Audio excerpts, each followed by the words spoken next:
MSLI T V, رہنمائی بدلتی دنیا کے لیے۔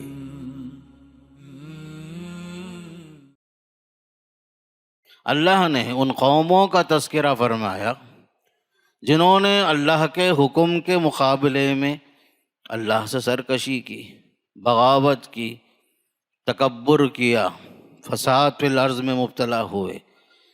نتیجے میں یہ قومیں تباہ و برباد ہوئی۔ جس طرح فیملی لائف کے اندر میاں بیوی میں انڈرسٹینڈنگ نہ ہو، اتحاد نہ ہو، اتفاق نہ ہو، ایک دوسرے کو برداشت کرنے کی صلاحیت نہ ہو، ایک گھر تباہ و برباد ہو جاتا ہے۔ تو اسی طرح قومیں جو ہے مقصد تخلیق کو جب بھول جاتی ہیں، رب کے احکامات کو پس پش ڈال دیتی ہیں، رب کے احکام کو قبول نہیں کرتی، اللہ کے ساتھ بغاوت جب کرتی ہیں، سرکشی کرتی ہیں، بڑے بڑے گناہوں میں مبتلا ہوتی ہیں، تو قومیں تباہ و برباد کر دی جاتی ہیں۔ قوم سبا ایک قوم تھی، خوشحال قوم تھی۔ قرآن کہتا ہے لَقَدْ كَانَ لِسَبَإٍ فِي مَسْكَنِهِمْ آیَةٌ جنتان عن یمین و شمال، باغات ہی باغات، چشمے ہی چشمے، نہریں ہی نہریں، یہ سب تھی ان کے پاس، لیکن کفران نعمت کا ارتکاب کیا انہوں نے، ناشکری کیے، اللہ کی نعمتوں کو پا کر کے خود اللہ کو بھول گئے، اللہ کی نعمتوں کو پا کر خود جو ہے اللہ تعالیٰ جو منعم حقیقی ہے اسے بھول گئے، ناشکری پر اتر آئے۔ اللہ نے اس قوم کو تباہ کیا۔ اس زمانے میں اس قوم نے ایک ڈیم بنایا تھا، قوم سبا نے، جو یمن والے لوگ ہیں، وہاں انہوں نے ڈیم بنایا تھا۔ ڈیم پھٹنے کے بعد پوری بستی پانی کے اندر غرق ہو گئی، تباہ و برباد ہو گئی۔ قوم سمود وہ بھی جو ہے مضبوط اور طاقتور قوم تھی، وہ لوگ پہاڑوں میں گھر بناتے تھے، پہاڑوں کو تراش کر کے محلات بناتے تھے۔ وَكَانُوا يَنْحِتُونَ مِنَ الْجِبَالِ بُيُوتًا آمِنِينَ، پہاڑوں میں گھر بناتے تھے۔ وہ کہتے تھے قوم نوح بیوقوف لوگ تھے، سیلاب میں آ کر، طوفان میں آ کے مر گئے۔ قوم عاد بھی کوئی بڑی طاقتور قوم کیا بھی نہیں، ہم لوگ ایسی جگہ میں گھر بنائیں گے وہاں تک کسی کا عذاب پہنچے گا ہی نہیں، پہاڑوں پر محلات بنائے۔ لیکن اللہ نے صرف زبردست چیخ کے ذریعے سے، ایک آندھی، ایک آواز، ایک طوفان، ایسی کڑکدار آواز کے ذریعے سے اللہ نے قوم کو سلا دیا ہمیشہ کے لیے۔ ان الحمد للہ نحمده ونستعینه ونستغفره ونؤمن به ونتوکل علیہ ونعوذ باللہ من شرور انفسنا ومن سیئات اعمالنا من يهده الله فلا مضل له ومن يضلل فلا هادي له واشهد ان لا اله الا الله وحده لا شريك له واشهد ان محمدا عبده ورسوله ارسله بالحق بشيرا ونذيرا وداعيا الى الله باذنه وسراجا منيرا اما بعد فان خير الحديث كتاب الله وخير الهدي هدي محمد صلى الله عليه وسلم وشر الامور محدثاتها وكل محدثة بدعة وكل بدعة ضلالة وكل ضلالة في النار فاعوذ بالله السميع العليم من الشيطان الرجيم بسم الله الرحمن الرحيم وكأي من قرية عتت عن أمر ربها ورسله فحاسبناها حسابا شديدا وعذبناها عذابا نكرا عن ابن مسعود رضي الله عنه قال سألت رسول الله صلى الله عليه وسلم أي الذنب أعظم قال صلی اللہ علیہ وسلم ان تجعل للہ ندا وهو خلقك قال قلت ثم أي قال ان تقتل ولدك مخافة ان يطعم معك او كما قال صلی اللہ علیہ وسلم۔ تمام تعریفیں اس اللہ کے لیے جس نے انسانوں کو بنایا، بہتر سے بہتر انداز سے شکل صورت کے ساتھ بنایا، اشرف المخلوقات کا لقب عنایت فرمایا۔ انسانوں کی ہدایت کے لیے ہر دور میں نبیوں کو مبعوث فرمایا۔ نبوت کا سلسلہ پیارے نبی صلی اللہ علیہ وسلم کے ذریعے سے ختم فرمایا۔ درود و سلام ہو اللہ کے نبی صلی اللہ علیہ وسلم پر، آپ کے صحابہ کرام، تابعین اور تبع تابعین سے اللہ راضی ہو۔ اللہ تعالیٰ ان سب کے خدمات قبول فرمائے اور انہیں جنت نصیب فرمائے، اور ہمیں بھی نیک اعمال کے ساتھ خاتمہ بالخیر کی توفیق نصیب فرمائے۔ محترم حضرات، ابھی آپ کے سامنے سورہ طلاق کی ایک آیت اور رسول اکرم صلی اللہ علیہ وسلم کی ایک صحیح حدیث آپ کے سامنے رکھا۔ قرآن میں اللہ کا پیغام یہ ہے، وَكَأَيٍّ مِّن قَرْيَةٍ عَتَتْ عَنْ أَمْرِ رَبِّهَا وَرُسُلِهِ، کتنی ہی بستیاں ہیں جنہوں نے اپنے پروردگار اور اس کے رسولوں کے حکم سے سرکشی کی، ہم نے ان کا سخت محاسبہ کیا اور انہیں بری طرح سزا دی۔ اور حدیث میں اللہ کے نبی صلی اللہ علیہ وسلم نے فرمایا، ایک بار عبداللہ بن مسعود رضی اللہ عنہ سوال کرتے ہیں، اے اللہ کے رسول صلی اللہ علیہ وسلم، گناہوں میں سب سے بڑا گناہ کون سا ہے؟ تو آپ نے ارشاد فرمایا کہ تم اللہ کے ساتھ کسی کو شریک ٹھہراؤ حالانکہ اس نے تمہیں پیدا کیا ہے۔ پھر انہوں نے دوسرا سوال کیا، اس کے بعد پھر کون سا گناہ سب سے بڑا ہے؟ تو فرمایا کہ تم اپنے بچے کو مار دو، قتل کر دو، اس خوف سے کہ وہ بچہ تمہارے ساتھ کھائے گا پیے گا۔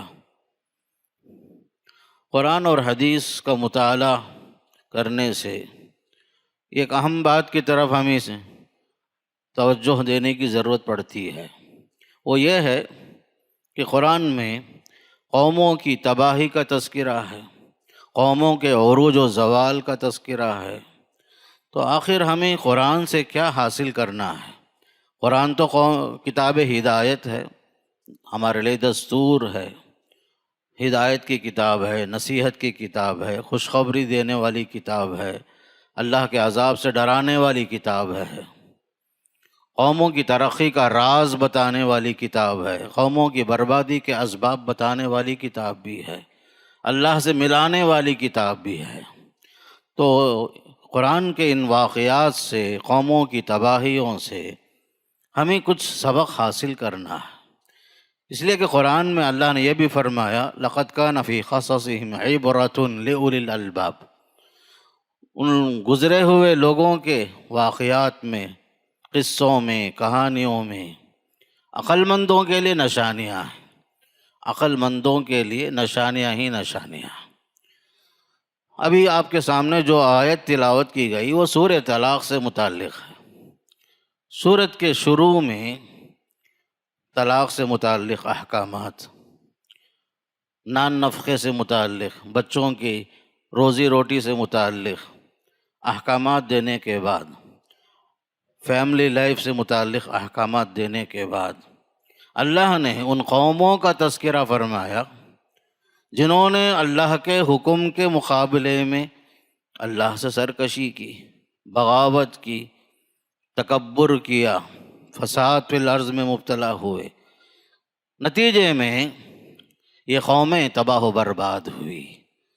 جس طرح فیملی لائف کے اندر میاں بیوی میں انڈرسٹینڈنگ نہ ہو، اتحاد نہ ہو، اتفاق نہ ہو، ایک دوسرے کو برداشت کرنے کی صلاحیت نہ ہو، ایک گھر تباہ و برباد ہو جاتا ہے۔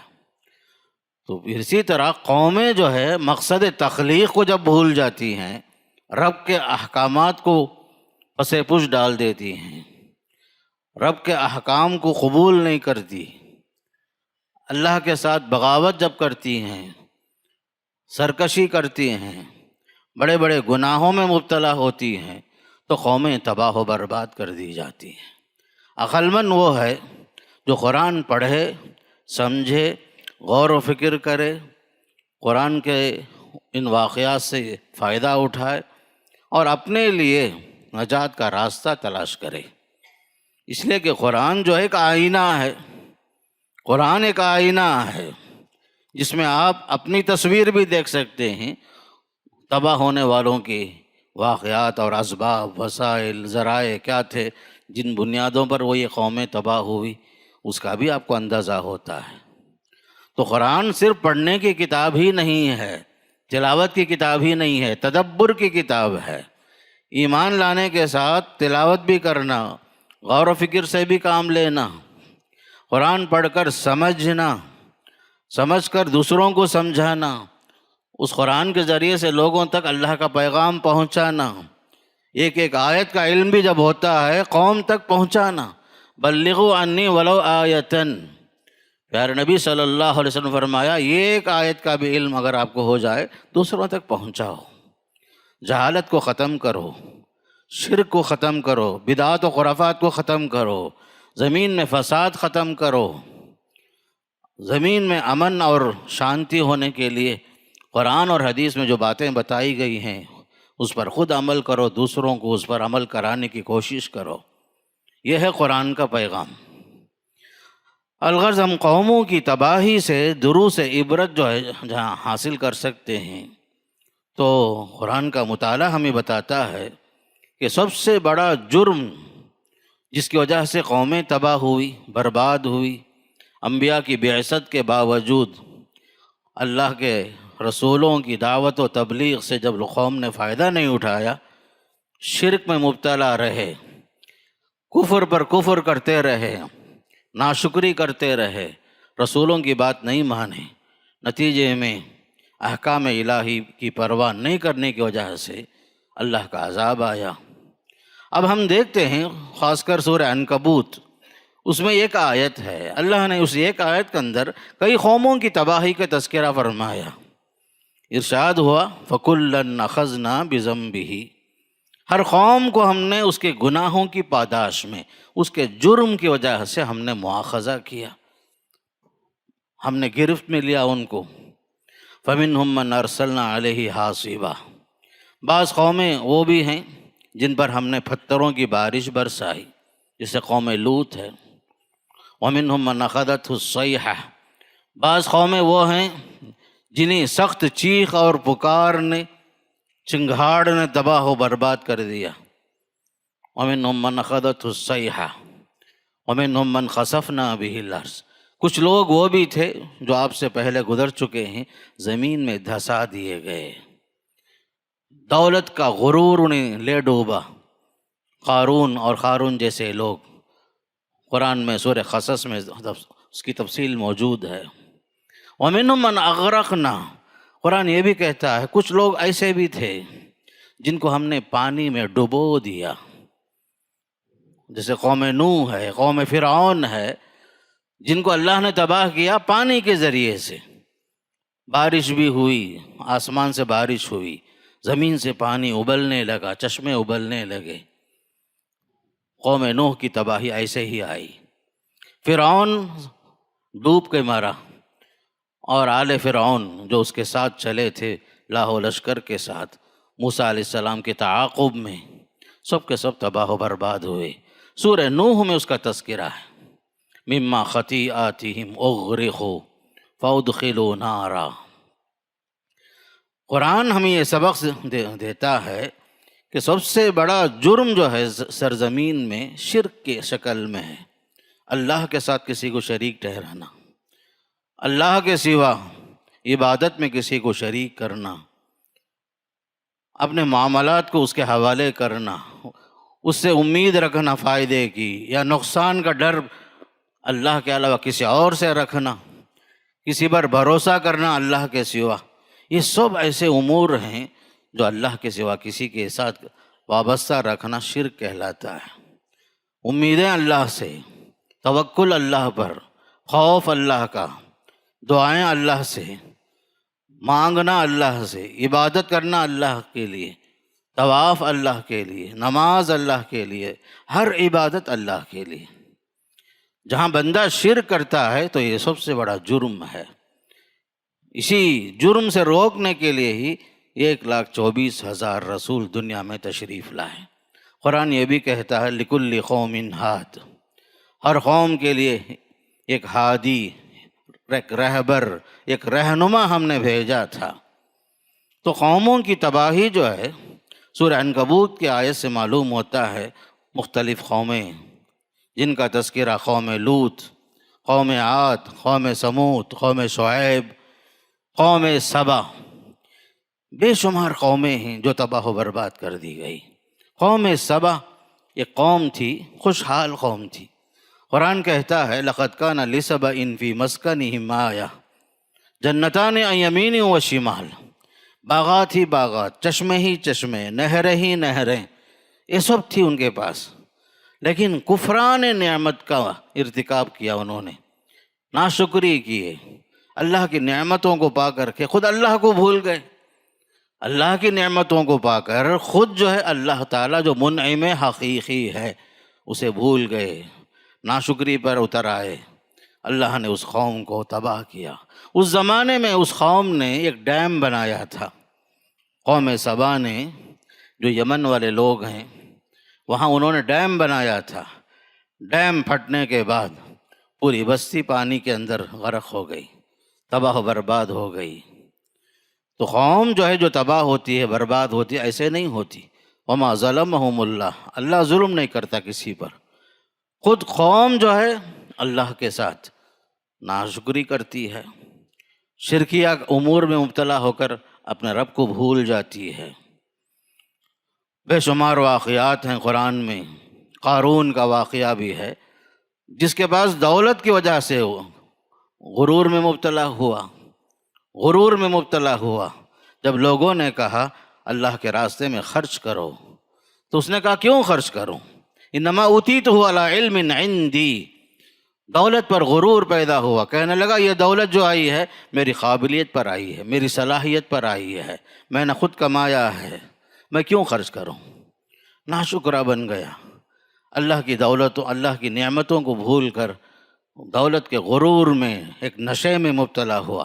اللہ نے اسے اتنا دیا، اتنا دیا، قرآن کہتا ہے ان مفاتحہ لتنوء بالعصبۃ اولی القوہ، خزانوں کی چابیاں، صرف خزانہ نہیں، خزانوں کی چابیاں اتنی زیادہ تھی کہ اسے اٹھانے پر بڑے سے بڑے طاقتور مضبوط اونٹ جو تھک جاتے تھے۔ خزانوں کی چابیوں کا حال تھا۔ دولت اتنی تھی، بہت کمایا، اور دنیا پرست جو لوگ تھے تمنا کرتے تھے قارون کی طرح ہمارا بھی خزانہ ہوتا اچھا تھا، یا لیت لنا مثل ما اوتی قارون۔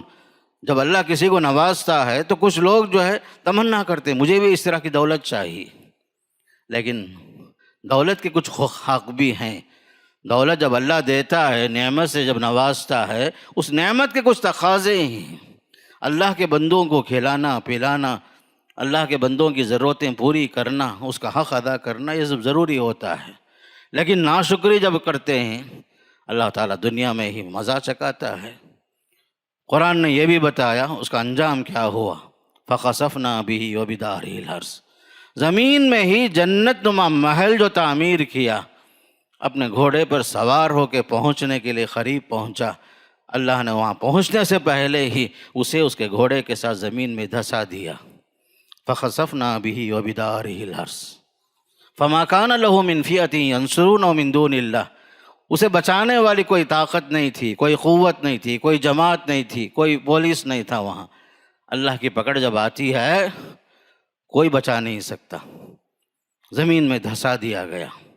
تو ہمارے لیے سبق ہے کہ دولت پر ناز نہیں ہونا، حکومت پر ناز نہیں ہونا، قوت پر ناز نہیں ہونا، جوانی پر ناز نہیں ہونا، خاندان کے حسب و نسب کے شرافت پر کبھی ناز نہیں ہونا، سب جو ہیں وقتی چیز ہیں۔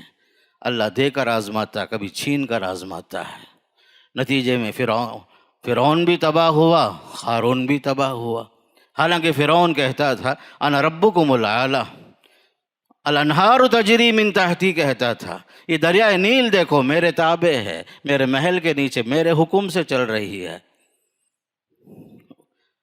ایسا غرور تھا، اپنے آپ کو بڑا خدا کہتا تھا، لیکن یہ سب چیزیں کام نہیں آتی۔ سب سے بڑا مجرم اگر دنیا کے اندر اگر کوئی ہو سکتا ہے تو فرعون سے بڑا کوئی مجرم نہیں، جو الوہیت کا دعویٰ کیا۔ اس کا بھی انجام برا ہوا، قارون کا انجام برا ہوا۔ قوم عاد اس زمانے کے وقت کے سپر پاور تھے، وہ لوگ اپنی قوت پر ناز تھا انہیں، طاقت پر، کہتے تھے من اشد منا قوہ، ہم سے بڑا پہلوان کون ہے، ہم سے بڑا قوت والا کون ہے۔ اپنے نبی کا مذاق اڑائے، قوم عاد نے ہود علیہ السلام کا مذاق اڑایا۔ قوم سمود وہ بھی جو ہے مضبوط اور طاقتور قوم تھی، وہ لوگ پہاڑوں میں گھر بناتے تھے، پہاڑوں کو تراش کر کے محلات بناتے تھے۔ وَكَانُوا يَنْحِتُونَ مِنَ الْجِبَالِ بُيُوتًا آمِنِينَ، پہاڑوں میں گھر بناتے تھے۔ وہ کہتے تھے قوم نوح بیوقوف لوگ تھے، سیلاب میں آ کر، طوفان میں آ کے مر گئے۔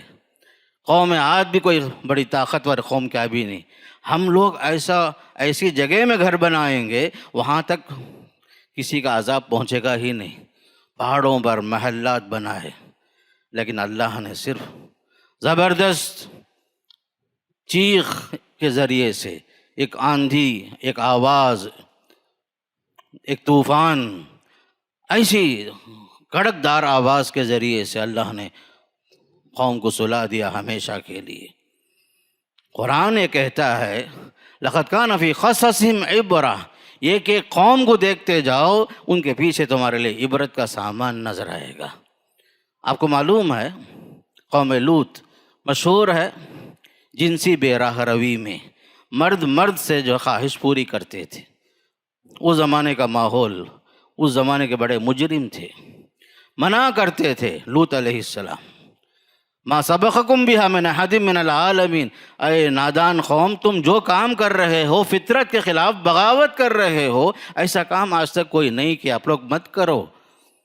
اگر آپ کو خواہش پوری کرنی ہے، اللہ نے بیٹیاں بنائی ہیں، لڑکیوں سے، عورتوں سے شادی کر کے اپنی خواہش پوری کرو، اس کا بھی مذاق اڑاتے تھے۔ بلکہ ان کا راستہ، ان کی بستی جو ہے شام کے راستے میں پڑتی تھی، آنے جانے والے تاجروں سے ٹیکس وصول کرتے تھے، جاتے ہوئے بھی ٹیکس، آتے ہوئے بھی ٹیکس۔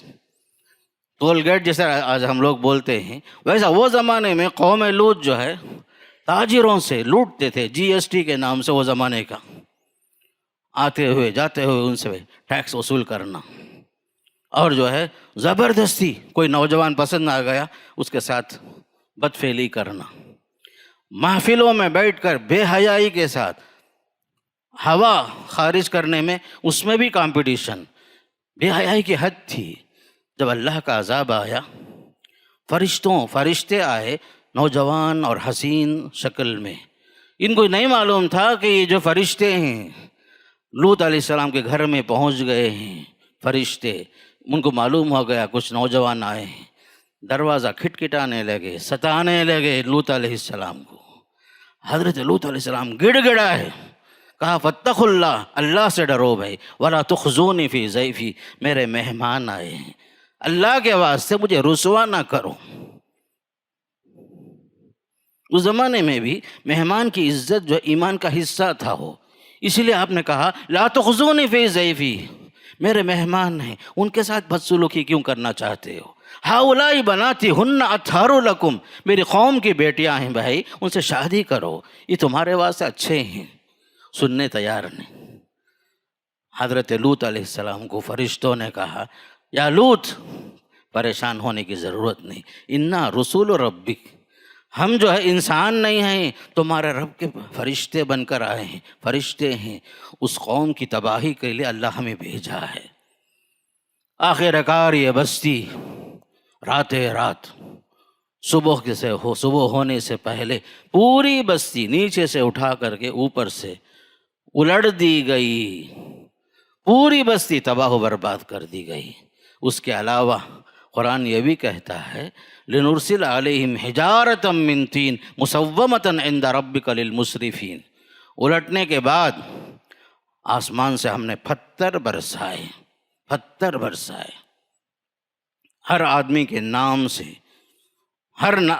نام سے مخصوص پتھر تھا، برابر اسی کو لگتا تھا اللہ کے حکم سے۔ الغرض جنسی بے راہ روی یہ بھی جو ہے ایک عذاب ہے، قوم کے لیے عذاب آنے کا ایک ذریعہ سبب بنتا ہے۔ آج کے زمانے میں فیشن ہو گیا، اس کی بھی اجازت مل گئی، مرد مرد سے شادی کر لے، عورت عورت سے شادی کر لے، وقت سے پہلے ہی اگر ناجائز تعلقات قائم کر لیں، بچے بھی پیدا کر لیں، بعد میں شادی کر لیں، یہ سب جو ہے ہمارے لیے تباہی کے ذریعہ ہے۔ یاد رکھو، فیشن کے نام سے آج دنیا بہت اکڑ رہی ہے، فیشن کے نام سے، آزادی کے نام سے نہیں۔ قرآن کہتا ہے جو قوم سرکشی کرتی ہے، حکم الہی کے خلاف بغاوت کرتی ہے، اس کے ساتھ انجام برا ہوگا، انجام برا ہوگا۔ ایک چیز میں بتاتا ہوں، ایک حدیث ہے، پیارے نبی صلی اللہ علیہ وسلم نے دعا فرمائی، 3 دعاؤں میں سے ایک دعا یہ تھی، 2 دعا قبول ہوئی، ایک دعا قبول نہیں ہوئی صلی اللہ علیہ وسلم کی۔ جو دعا قبول ہوئی اس میں یہ دعا یہ تھی، اے اللہ میری امت کو دیگر امتوں کے طرح پوری طرح تباہ نہ کر، جس طرح پوری قوم تباہ ہوئی، قوم نوح، قوم لوط، قوم عاد، قوم سمود، جیسا یہ لوگ تباہ ہوئے، اے اللہ میری قوم کو بچا لے۔ ہاں آپ کی دعا قبول ہوئی، لیکن انفرادی عذاب ضرور آئے گا، اجتماعی عذاب آئے نہ آئے۔ جب یہ قوم اس طرح کی حرکت کرتی ہے نہیں بچ سکتے۔ قوم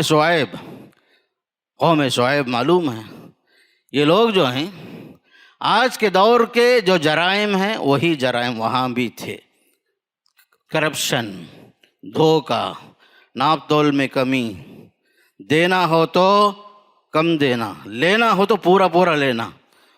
حضرت شعیب علیہ السلام منع کرتے تھے، بھائی شرک بھی نہ کرو، معاملات کے اندر درست رہو، ولا تنقصوا المکیال والمیزان، ناپ تول میں ڈنڈی نہیں مارنا، 1 انچ بھی، 1 بالشت بھی کمی بیشی نہ کرو۔ اخلاقی گراوٹ تھی، کرپشن کا شکار تھے، قوم کو دھوکہ دینے میں فخر محسوس کرتے تھے۔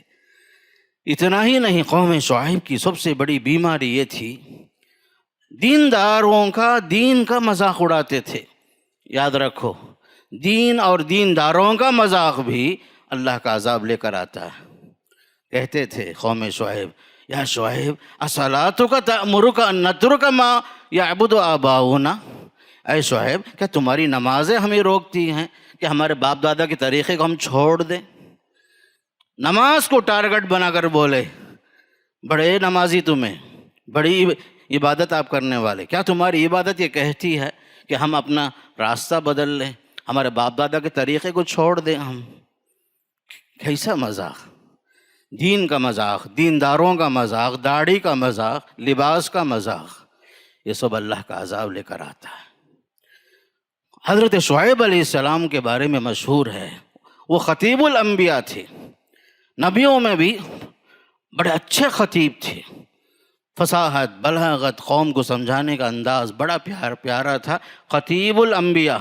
اس کے باوجود قوم شعیب نے حضرت شعیب کا مذاق اڑا کر کہا، یا شعیب ما نفقہ کثیرا مما تقول، آپ کی باتیں ہمارے سر کے اوپر سے جا رہی ہیں، اے شعیب آپ کی باتیں سمجھ میں نہیں آ رہی ہیں، آپ کی باتیں سر سے اوپر جا رہی ہیں۔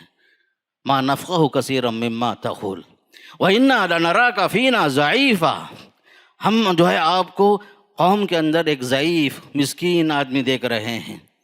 وَلَوْلَا رَحْتُكَ لَرَجَمْنَاكَ، اگر آپ کی قوم نہیں ہوتی، کچھ لوگ جو آپ کے ساتھ ایمان لائے ہیں وہ لوگ نہیں ہوتے، تمہارا قبیلہ نہیں ہوتا، تمہارا خاندان نہیں ہوتا، پتھر مار مار کے آپ کو ختم کر دیتے، لَرَجَمْنَاكَ۔ ایسا ہوا وہ زمانے میں، لیکن جب اللہ کا عذاب آیا، قوم شعیب کو بھی اللہ نے زبردست چیخ کے ذریعے سے تباہ و برباد کر دیا۔ بجلی کے انداز میں ایک زبردست چیخ نے سب کو ہمیشہ کے لیے سلا دیا۔ قرآن یہ کہتا ہے، یاد رکھو خوشحالی جب اللہ سے آتی ہے، اللہ کی طرف سے نعمت ہے، خوشحالی اگر نعمت کو آپ جو ہے غلط راستے میں استعمال کریں گے، نعمتوں کا صحیح استعمال نہیں کریں گے، اللہ کے ساتھ بغاوت میں استعمال کریں گے، اللہ کا عذاب آئے گا۔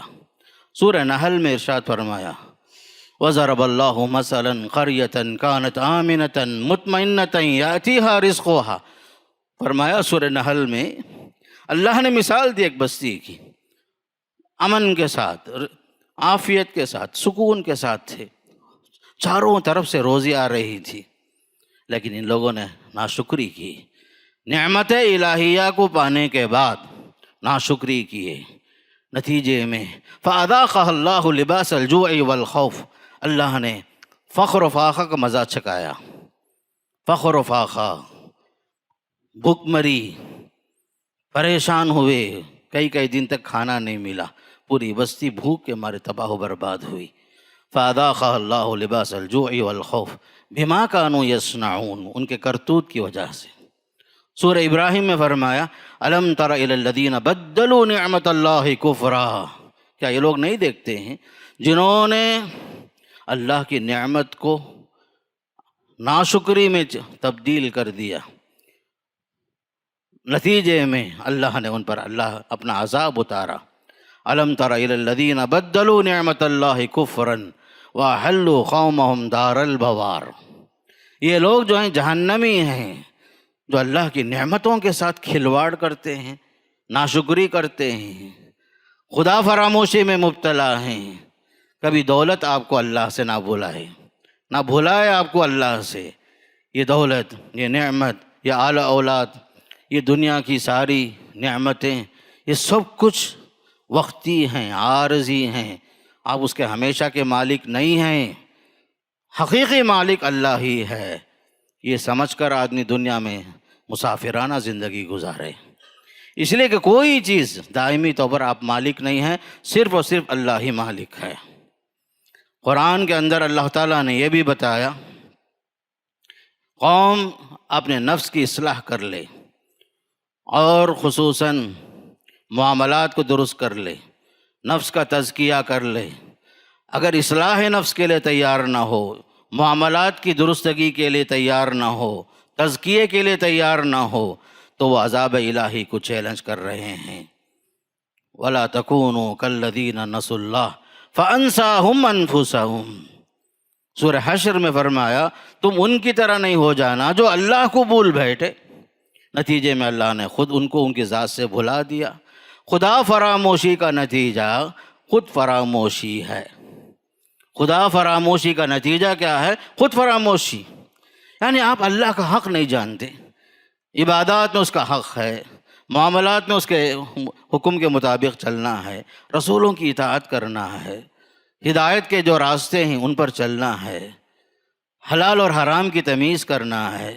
مسلمان بھی ہیں اور حلال و حرام کی تمیز بھی نہیں کریں گے، عبادت بھی نہیں کریں گے، کما حق خواہ نہیں کریں گے، نعمتوں کی ناقدری کریں گے، نتیجہ کیا ہوگا؟ خدا فراموشی کا نتیجہ خود فراموشی ہے۔ مقصد تخلیق سے آدمی غافل ہو جاتا ہے، کیوں میں پیدا ہوا؟ مقصد تخلیق کیا ہے؟ اللہ نے مجھے کیوں بنایا؟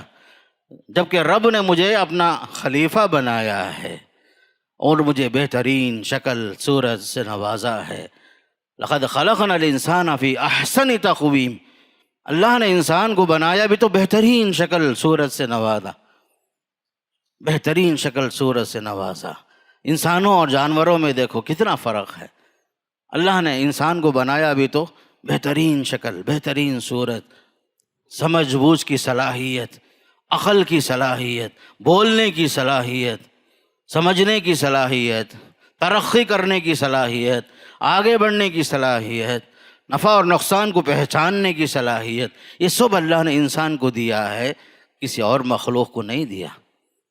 یہ انسان ہے جو رب کی نعمتیں تو استعمال کرتا ہے لیکن رب کو بھول جاتا ہے۔ یاد رکھو قرآن مجید کے اندر جن جرائم کی وجہ سے پچھلی قوموں میں تباہی آئی، بربادی آئی، اس کا میں جو ہے صرف اشارہ کر دیتا ہوں، وقت کم ہے۔ پہلا سبب جو قوموں پر اللہ کا عذاب آیا شرک ہے۔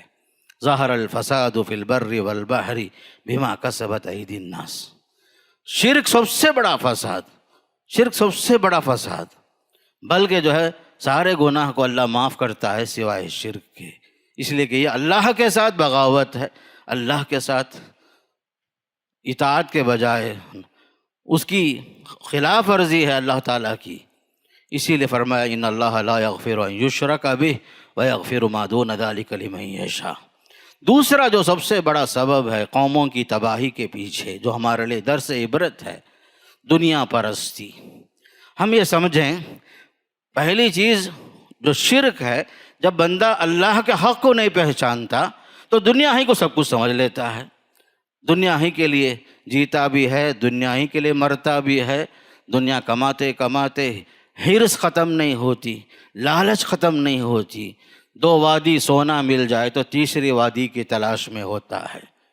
لو کان لابن آدم وادیان من ذہب لابتغى ثالثا، یہ انسان کی فطرت۔ ولا یملأ جوف ابن آدم الا التراب، قبر میں دفنا کر کے مٹی ڈالنے تک حل میں مزید کی چکر، حل میں مزید کا چکر۔ یہ انسان اللہ سے بغاوت کرنے کے نتیجے میں اللہ کی پرستش کرنے کے بجائے دنیا کی خواہش، دنیا پرستی میں مبتلا ہو جاتا ہے۔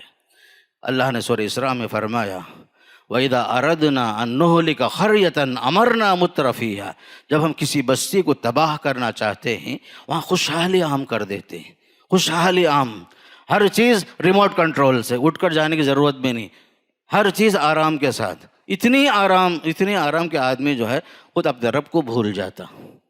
ایک نتیجہ یہ بھی ہوتا ہے کہ آدمی ہر لحاظ سے دنیا پرست ہو جائے اور مال و دولت کی فراوانی ہو، یہ سب جو ہے انسان اس میں اتنا مگن ہوتا ہے رب کو بھول جاتا ہے۔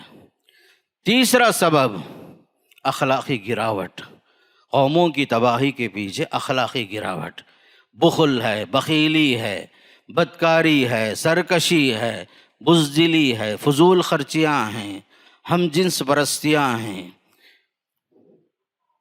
اپنے جنس کے ساتھ شادی کر لینے کی خواہش، مرد مرد سے شادی کر لے، عورت عورت سے شادی کر لے۔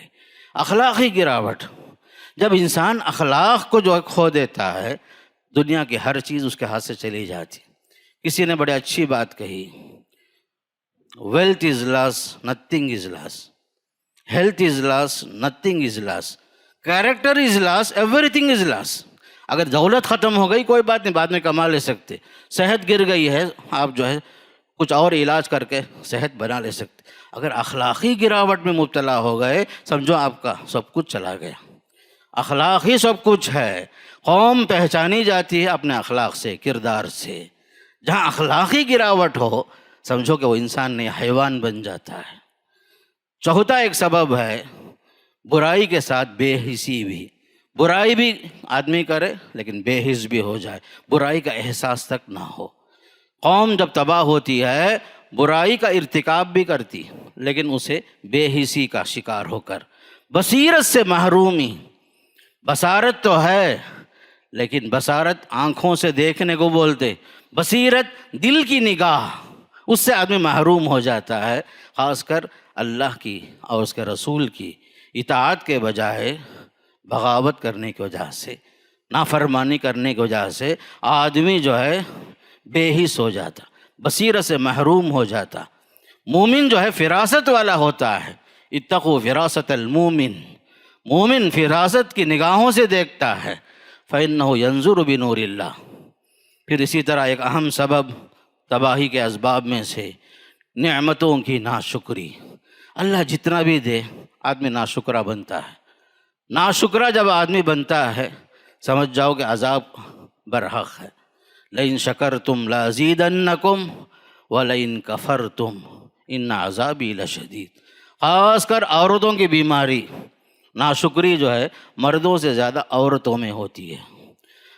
حدیث میں آتا ہے اللہ کے نبی صلی اللہ علیہ وسلم فرماتے ہیں لو احسنت الی احداہن الدہر، زندگی بھر کسی عورت کے ساتھ آپ احسان کرو، اچھا معاملہ کرو، ایک دن آپ اس کی خواہش پوری نہیں کر سکے، اس کا مطالبہ پوری نہیں کر سکے، عورت کی زبان سے یہی جملہ آتا ہے، اللہ کے نبی صلی اللہ علیہ وسلم فرماتے ہیں 1400 سال پہلے، فقالت ما وجدت فیک خیرا قط، تیرے اندر کبھی بھلائی دیکھی ہی نہیں. حالانکہ 60 سال ساتھ میں رہی، 50 سال ساتھ میں رہی، کتنا بیچارہ جو ہے اس کے ساتھ اچھا سلوک کرتا رہا. ایک خواہش پوری نہیں کر سکے آپ، ایک مطالبہ پورا نہیں کر سکے، اور جھٹ سے بولے گی مرد کے ساتھ ناشکری کرتے ہوئے تمہارے اندر کوئی بھلائی ہے ہی نہیں. یہ ہے خاص کر ناشکری مردوں سے زیادہ عورتوں میں، جس کی وجہ سے ایک حدیث میں آتا ہے عورت جہنم میں جاتی ہے. اور ایک اہم چیز ظلم ہے، استحصال ہے تباہی کا ایک اہم سبب. اللہ جب قوت سے نوازتا ہے، طاقت سے نوازتا ہے، تو آدمی اس کا غلط استعمال کرتا ہے. ظلم، استحصال، مظلوم کو دبانا، جہاں تک ہو سکے لوگوں کا حق مارنا، ٹال مٹول کرنا، ستانا، یہ سب جو ہے ظلم کا نتیجہ کبھی اچھا نہیں ہوتا. اللہ کا عذاب آتا ہے ظلم کی وجہ سے. شیخ سعدی نے فرمایا تھا زندگی بھر میں 2 حضرات کو تلاش کیا، 2 صاحب مجھے نظر نہیں آئے. ایک صاحب وہ جنہوں نے لوگوں پر ظلم کیا ہو، اللہ کی پکڑ سے بچ گئے ہوں، مجھے ایسا آدمی نظر نہیں آیا. دوسرا وہ شخص جو اللہ کے راستے میں اللہ کا مال، اللہ کا دیا ہوا دیا، پھر وہ فقیر ہو گیا ہو، مجھے ایسا آدمی نظر نہیں آیا. ظلم کا انجام برا ہوتا ہے. پھر اسی طریقے سے میرے دوستو، تباہی کا ایک سبب ہماری قوم کے لیے، ہماری امت کے لیے افتراق. ہر بات میں لڑائی جھگڑے، آپس میں اختلاف، ہر مسئلے میں آپس میں اختلاف، چھوٹے چھوٹے مسئلے میں جدا ہو جانا، لڑائی، آپس میں دوریاں، رشتے کاٹ لینا. یہ سب سے اہم چیز ہے. قرآن یہ کہتا ہے وَلَا تَنَازَعُوا، اختلاف نہ کرو، اختلاف نہ کرو، فَتَفْشَلُوا، نتیجے میں تم کمزور پڑ جاؤ گے. وَتَذْهَبَ رِيحُكُمْ، تمہارا وقار، تمہارا دبدبہ ختم ہو جائے گا. لوگوں، مسلم قوم کے لیے اہم سبق ہے یہ قرآن کی آیت میں. آپس میں اختلاف نہ کرو، برداشت کرو، ایک دوسرے کے ساتھ رہو، جہاں تک ہو سکے مل جل کر رہو. اختلاف کرو گے نتیجے میں کمزور پڑ جاؤ گے فرمایا. بہرحال قوموں کی تباہی قرآن کی روشنی میں اور بھی بہت کچھ ہے، لیکن وقت کی کمی کی وجہ سے بات ختم کرتا ہوں. لیکن ایک اہم سبق ہمارے واسطے یہ ہے، قرآن یہ کہتا ہے لَقَدْ كَانَ فِي قَصَصِهِمْ عِبْرَةٌ لِأُولِي الْأَلْبَابِ، ان کے واقعات میں تمہارے لیے، عقل مندوں کے لیے عبرتیں ہیں، نشانیاں ہیں، نصیحتیں ہیں. اللہ مجھے بھی اور آپ کو بھی ان واقعات کے پیچھے، ان اسباب کے پیچھے جو درس ہے اسے حاصل کرنے، عبرت حاصل کرنے کے اللہ توفیق نصیب فرمائے. اللہ دین پر چلنے کو توفیق نصیب فرمائے. اللہ جب تک رکھے قرآن اور حدیث کو اپنی زندگی میں نافذ کرنے کے اللہ توفیق نصیب فرمائے اور خاتمہ بالخیر نصیب فرمائے. اقول قولی ھذا استغفر اللہ لی ولکم ولسائر المسلمین من کل ذنب فاستغفروہ انہ هو الغفور الرحیم. محترم حضرات، 2 اعلانات ہیں. پہلا اعلان یہ ہے 5 نومبر بروز ہفتہ بعد نماز عشاء مسجد سلام میں فضیلت الشیخ دکتور حافظ عبدالغنی عمری مدنی حفظہ اللہ کا خطاب ہوگا. اس یہ عنوان ہے قرآن مجید پر تدبر کی اہمیت اور ضرورت. تمام حضرات سے اس پروگرام میں شریک ہونے کی درخواست ہے. خواتین کے لیے بھی پردے کا انتظام ہے. دوسرا اعلان، مسجد سلام کے بہت زیادہ اخراجات بھی ہیں، کرنٹ بل ہے، دیگر اخراجات ہیں. یہ تمام آپ حضرات جیسے اہل خیر حضرات کے تعاون سے ہی ہوتا ہے. لہذا یہاں ہونے والے اخراجات میں زیادہ سے زیادہ تعاون فرما کر عند اللہ ماجور ہوں. اللہم اشف مرضانا و مرضی المسلمین. السلام علیکم.